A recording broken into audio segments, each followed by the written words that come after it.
welcome to today's edition on Let Your Light So Shine. My name is Monica and I'm so happy to have you here with me today. So what will I be discussing today? Today I'm going to talk about Joesph. Joesph, the son of Jacob. Joesph, the dreamer. We all know him. We've heard about him. When we talk about Joesph, people talk about the betrayals. People talk about his sojourn, his being sold into slavery and ending up in Egypt, and how he became the governor of Egypt. But while I was reading the story of Joesph recently, I discovered that there are certain qualities that made Joesph stand out from other slaves, other people in Egypt. Because sometimes we just get so carried away with, okay, Joesph was a dreamer and his dream came to pass. Yes, Joesph was a dreamer and his dream came to pass. But Joesph was not the only person who had dreams. Other people obviously could have had dreams. It wasn't just because Joesph could guess rightly what the future would bring. It was also because there was something about Joesph that made him stand out from the rest. And one thing I found out about Joesph is that Joesph was a man of excellence. And sometimes we miss it when we are telling the Joesph story. We just get carried away with, okay, Joesph had a dream. Okay, Joseph's brothers didn't like him. Okay, Joesph was sold into slavery. Okay, Joesph went to Egypt. The king had a dream, and so Joesph interpreted it, and that is how he became governor of Egypt. But we miss the fine print. We miss the in-betweens. The small things that tell us things that made Joesph remarkable. So what was so special about Joesph? Today I'm going to tell you what was so special about Joesph. Let's go to Genesis 37 verse 2. This is when we first meet Joesph. And we are told that Joesph brought a bad report of his brothers to his father, Jacob. So the first time we see Joesph, he seems like a tattletale. He seems like somebody who tells tales. But if you read about Joesph, if you read Joseph's story, you discover that Joesph is somebody who gives a true account of things. So from what I have read, from what I have understood, having read the story of Joesph over and over and over again, I've come to realize that whatever Joesph gave as assessment or as feedback to his father must have been true. It must have been very true, because why I believe that Joesph was a truth teller is that there's no place that is recorded in the Bible that Joesph told a lie. And so if Joesph said his brothers were doing something wrong, his brothers must have been doing something wrong, from all indications, from all we know about Joesph and his story. So that's the first thing. He's a truth teller, as we can see here in Genesis 37 verse 2. In the process, Joseph's brothers sold him to people who were traveling, and somehow Joesph ended up in Egypt and was sold to Potiphar. So Potiphar was somebody who worked closely with the king. But see something that happened. There's something that happened. Go to Genesis 39 verses 1 to 6. There it tells us that the favor of God was on Joesph. And in turn, because Joesph was in Potiphar's house, the favor that followed Joesph rested on Potiphar's house and his household. So when Joesph got to Potiphar's house, the blessings of God also got to Potiphar's house. That's one thing with a blessed person. The blessing follows you everywhere you go. You don't have to be overseas. You don't have to be in a land where milk and honey is flowing. You just have to be wherever it is that you are. And that will automatically become a land of milk and honey. That will automatically become a blessed land. That will automatically become a place where everybody wants to be. And so the blessings of God that are upon Joesph, or were upon Joesph, came upon the house of Potiphar, where Joesph dwelt. And what happened to Joesph in Potiphar's house? No, I'm not talking about Potiphar's wife and her wanting to commit adultery with Joseph. No. We are not there yet. We are reading Genesis 39 verses 1 to 6. And that place tells us that Potiphar put Joseph in charge of his household. Everything that Potiphar had, he entrusted to Joseph. Everything that Potiphar had, he gave to Joseph to take charge of. Because Joseph showed a spirit of excellence. Because Joseph was accountable. Because Joseph was dependable. Potiphar trusted Joseph so much so that he did not care what went on in the house. Everything was running so smoothly that Potiphar never questioned and asked, how is this going? How is that going? He just left everything. Everything he left in Joseph's hands. And Potiphar's household and Potiphar's house prospered.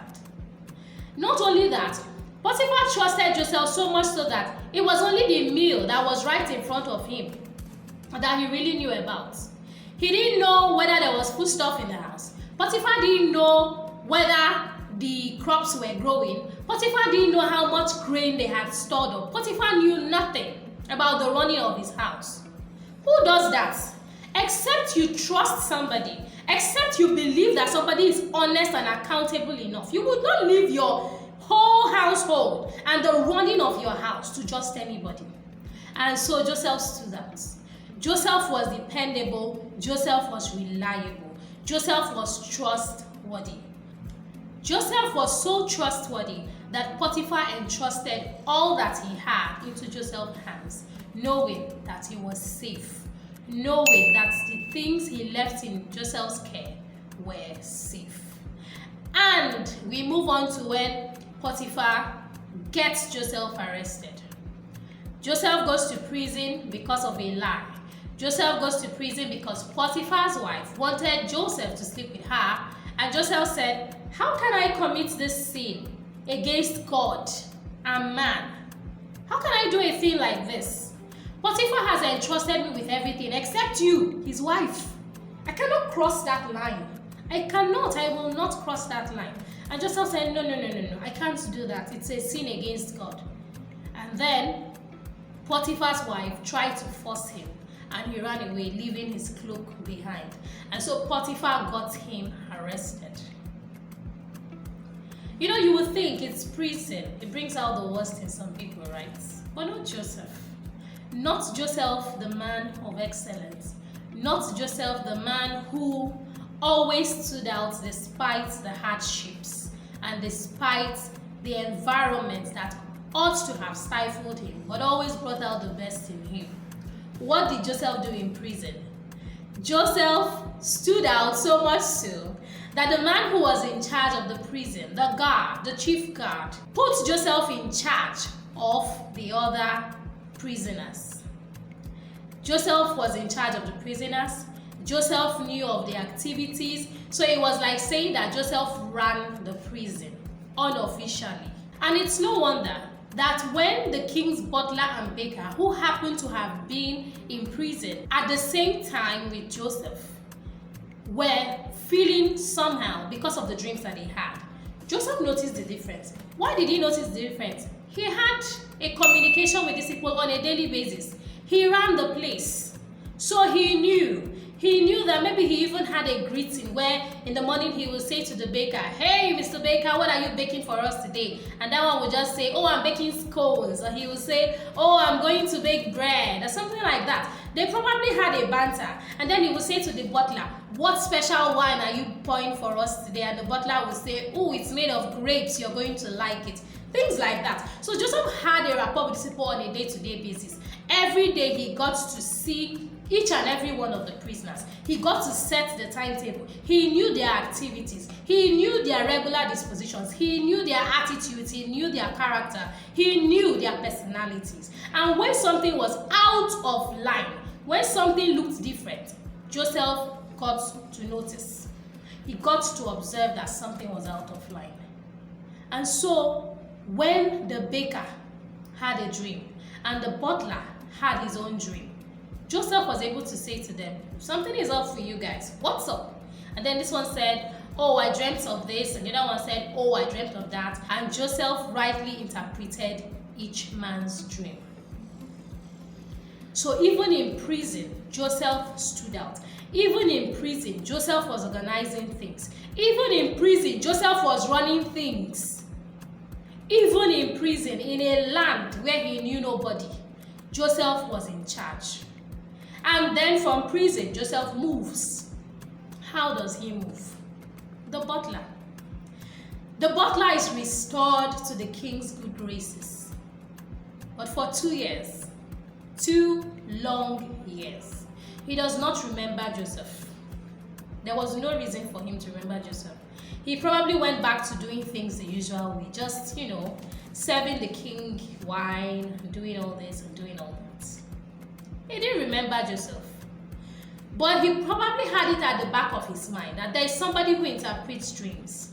And so when there was a dream that shook the whole of Egypt, when there was a dream from the #1 man in Egypt, Pharaoh, and everybody was like, what do we do? What do we do?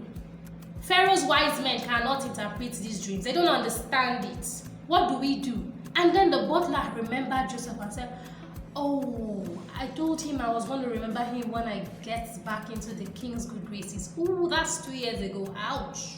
Oh, I didn't do well. Oh, I did not do well. And he said, I've wronged him. Yes, he interpreted my dream. He told me that this will happen.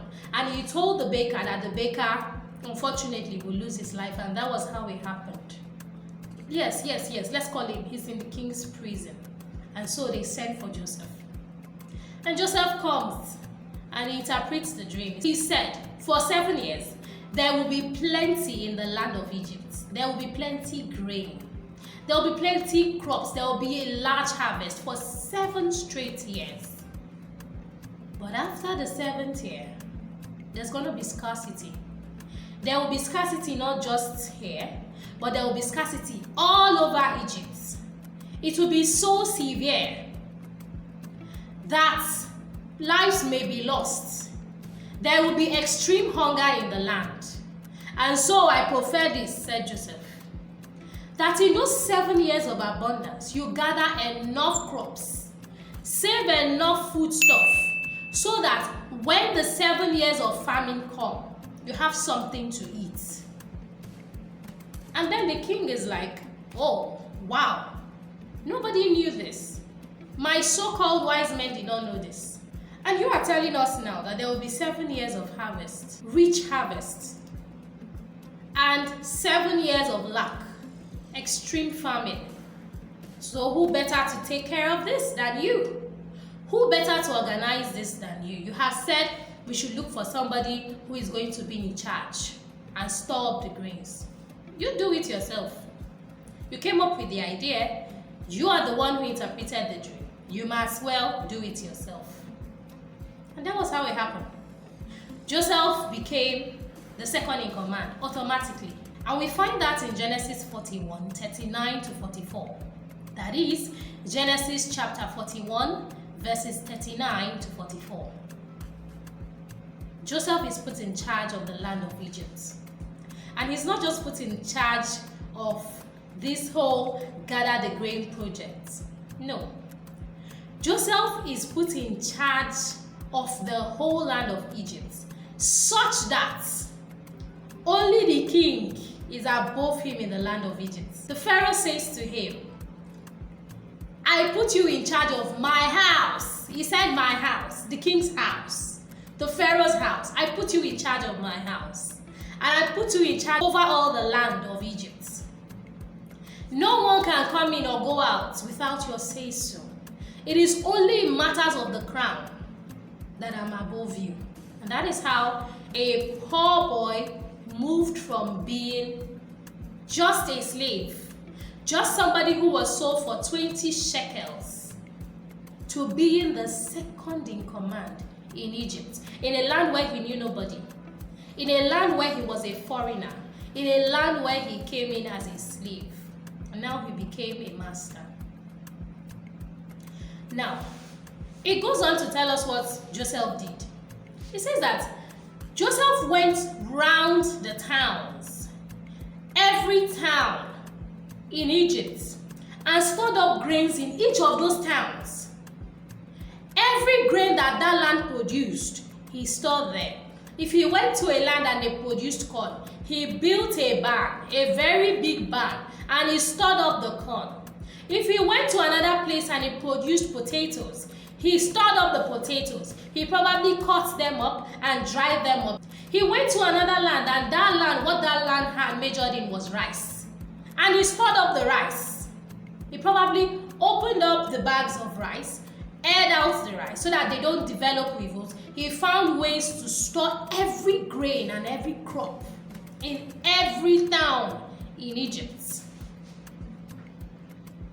He didn't say, okay, I'm now second in command, let me just relax. He didn't say, okay, I'm now a deputy pharaoh, let me just relax and let me send people to go and do it. Let me just look for how I'm going to just... No. He didn't do that. He did it himself. He was a hands-on leader. Joesph was so hands-on that in the 7 years, as the famine began, after he had stored up the grains for the first 7 years of abundance, for the next 7 years, within those next 7 years, the years of scarcity, his brothers came to Egypt to buy from him. They didn't even know it was him they were buying from. They came to buy from the land of Egypt, which was now selling to every country in the world. That is how resourceful Joesph was. Joesph did not just store up the food that would reach Egypt. He stored up so much food that the whole world came to Egypt to buy food. Wow.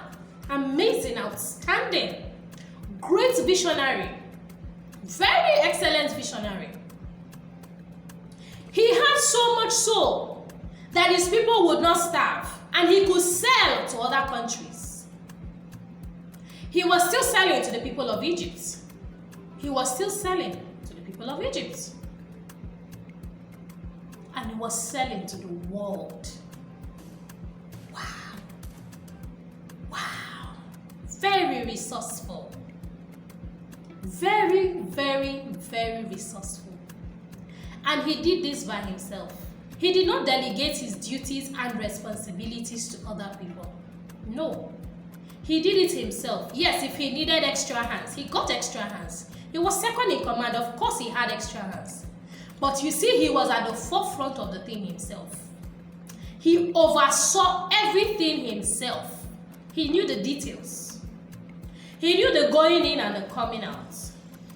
He knew the quantity that was left. He knew what Egypt had at each point in time.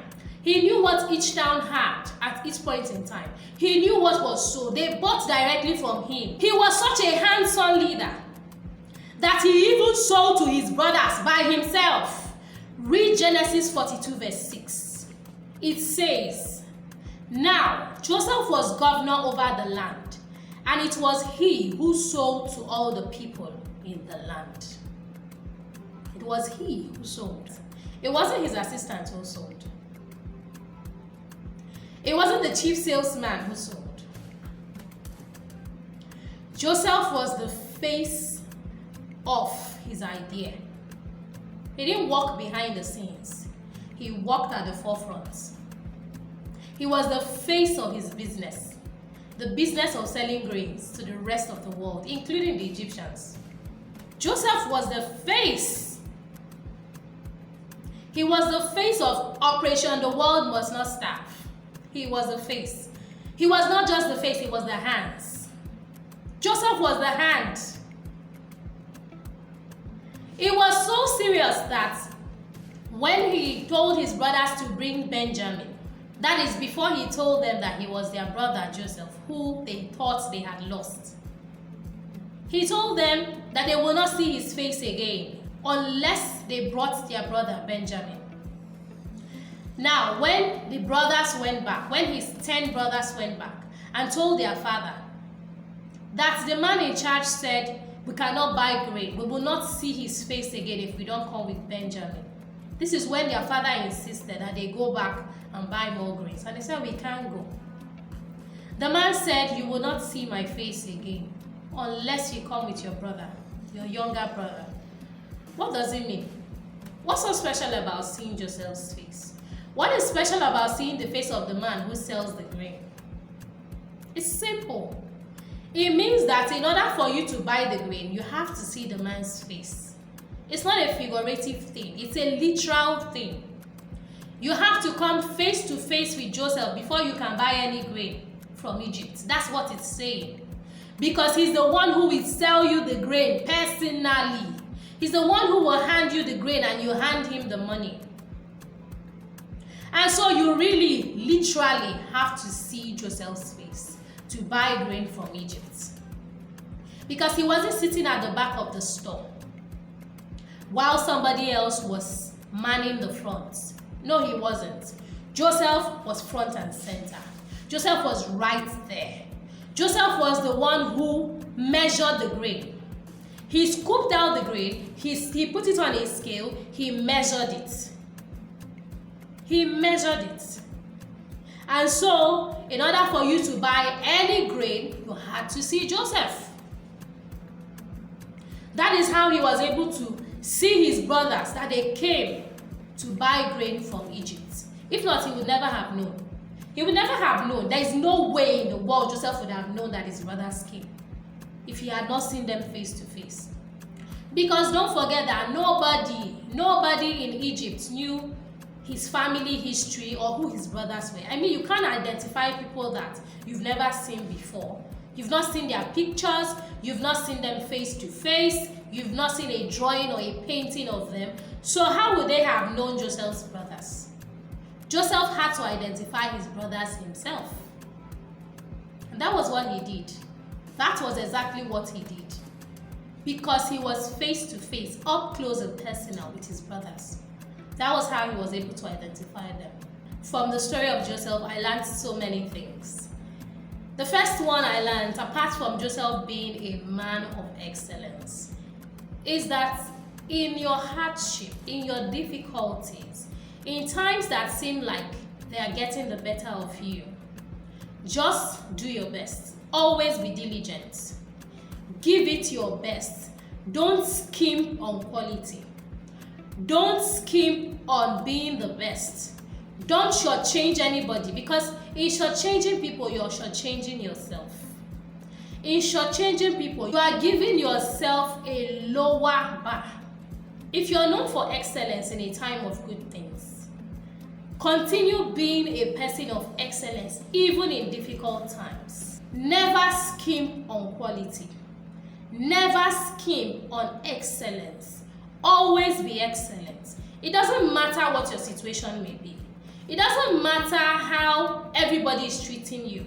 It doesn't matter if they say this one is nothing, this one is a nobody. But you know who you are. You know what you do. You are a person of excellence. So always bring that excellence to the table. Always come with your excellence. Always do your best. Don't ever say, I'm going to just do the bare minimum here. I'm going to just manage. I'm just going to give them just a little I can. No. Everywhere you are, in everything you do, give your best. Be your best. Don't ever dilly-dally or shilly-shally. There's no need for that. Even in a place where it looks like everybody is mediocre, even in a place where it looks like your excellence does not matter, even in a place where nobody else is being excellent, do what you do. You are known for excellence. Don't stop now. Don't ever say, nobody appreciates me and so I'm going to be mediocre. Why? Why? Mediocrity is something you don't want to dabble in. No matter where you are, mediocrity is something you do not want to dabble in. Because mediocrity will suck you in. Mediocrity is quicksand. If you play too much in quicksand, you're going to get sucked in. You are going to forget who you are. You are going to lose your grip on excellence. You are going to start being less than excellent and start being below par. And you don't want that for yourself. So no matter what the situation may be, even in the direst of situations, even in the darkest times, Ensure that you keep being a person of excellence. Who would have expected Joesph to be an excellent person in prison? If Joesph had decided that he didn't want to be excellent, he just wanted to mingle, he just wanted to be among the masses, nobody would have blamed him. Nobody would have said to Joesph, try and be excellent in prison now. It didn't even make sense. Be excellent where? Where you're locked up. Be excellent in a place where somebody lied against you and caught you stalking. He didn't have to be excellent, but he kept being excellent because that is who Joesph was. So in the same vein, no matter what situation you're going through, no matter what the environment is, even if it's an environment that does not encourage excellence, do your best to be excellent. Keep being excellent. Stand out there. Stand out there. Don't ever try to mingle. Don't ever try to blend in. If you've never blended in before, don't try to blend in now. Don't try to blend into mediocrity. Don't try to do less than because everybody else is doing it. No. It's not a crime to stand out for good. If you stand out for good, then it's something worth standing out for. So stand out. Stand out. Be who you are. Be excellent. Don't shortchange the world. Give the world your very best at all times in all situations. Even if people are mocking you and saying you're just showing yourself, you're doing too much, you are too much, you are doing too much. And people are saying, why are you carrying this matter on your head? Why are you behaving as if you're the only person here? Every other person is doing it the other way. Join us. Say no. Do your best every time. Stand out every time. Be excellent every time. And you discover that over time, it's either people join you, it's either you find your tribe or your tribe finds you. Or, guess what? They will start paying you for your excellence. Because these days we have more mediocre people than we have excellent people. And the truth is that many of us act as if we don't like excellence. But nobody wants a mediocre person to handle their projects. Have you ever seen somebody that will say, okay, give me less than the best, I'll pay you, just give me less than the best? I've never seen one, and I'm sure you've never. Nobody is ever going to tell you, shortchange me. It's okay. I'm okay with you shortchanging me. I'll still pay you the fee you demand, but just give me your worst. Give me your worst. I'll make do with your worst. I've never seen that. And nobody in their right senses will say that. Nobody will say shortchange me. Nobody will say give me less than your best. Nobody anywhere in the world will say that. And so the truth is, everybody wants excellence, even if they don't want to be the ones to carry it out themselves. But everybody demands excellence from the next person. Isn't that funny? Isn't that laughable? You don't want to be excellent. You're just shying away from excellence. But you're demanding for excellence from others. And you're like, after all this big money I'm paying you so much. So why are you giving me less than what I asked for? Really? Really? You groom yourself to be mediocre, but you're expecting that anybody who does a job for you should be excellent. Where will the excellence come from? Remember, it has to start from you. It has to start from us. If each person decides to be responsible, excellent, dependable, don't you think the world will be a better place? Do you not think so? There's nothing special about being mediocre. There's nothing special. Always go the extra mile. Always be extraordinary. Always stand out. Always give your best. Always do better than the rest. And before you know it, you would be deputy mayor in a land where you know nobody. People will demand for your services and they will pay premium prices. your name will be known all over the world for excellence. So the Joesph story is a story we can all learn from.